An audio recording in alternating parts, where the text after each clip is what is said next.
நாளுக்கு நாளு உழைச்சுத்தான் பாரு அதுதான் திருநாளு தூங்குற நேரம் எங்குற நேரம் வாழ்க்கையில் சேராது வேலை வெட்டி இல்லைனா வெட்டு கட்டி பலன் இல்லடா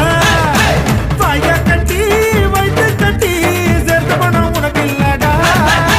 செடிக்கிற வாழ்க்கை பெரும்பாவண்டா கொடுக்குற வாழ்க்கை மரணானடா அதான்னு நினைச்சா அகபாவண்டா அந்தான்னு நினைச்சா எதிர்காலண்டா வேண்டிக்கிட்டா ஏழு நம்ம வாழ வச்சோம் திருப்பதி வந்த திருப்பதி